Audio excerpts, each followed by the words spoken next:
Կին Մարիա, ասեք ինչ գրեցիք։ Ոյ, անպատասխանատու խաբեբային երկիր չունենք վստահելու։ Այսքանը։ Մի հարց, դուք Բագրատ Սրբազանին ճանաչում եք դեռ Տավուշի թեմից։ Ինչ կասեք իր մասին, մեր պայքարի առաջնորդն է։ Արդյոք նա է այն մարդը, որը պետք է առաջնորդի մեր ժողովրդին։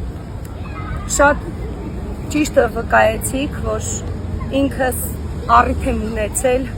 Սրբազան հոր հետ աշխատելու եւ նրա բարեպաշտական ծառայության պտուղները ինքս եմ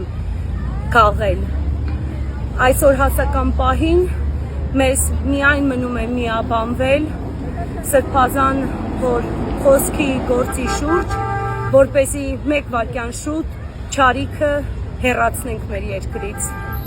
Շնորհակալ եմ։ Շնորհակալություն։ Իսկ Նիկոլ Փաշինյանի եւ նրա անկողմնակցի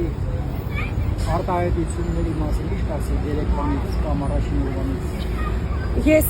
այլևս զարմանալու առիթ չունեմ երկու անձնավորությունների գործի եւ խոսքի շուրջ։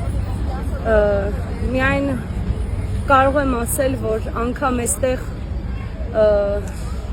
ինքս հետևելով ու ականատես լինելով իրենց ալգորիթմային քայլարշավին, հասկանում եմ, որ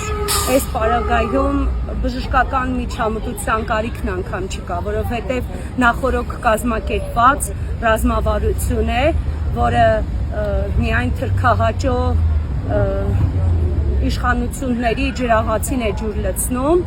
ուստի ես որպես քաղաքացի, որպես զավակների մայր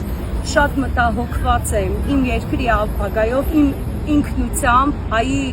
արժանապատվությամբ եւ պատրաստ չեմ այս ստորաքարշ վիճակը տանել, այլևս պատրաստ չեմ։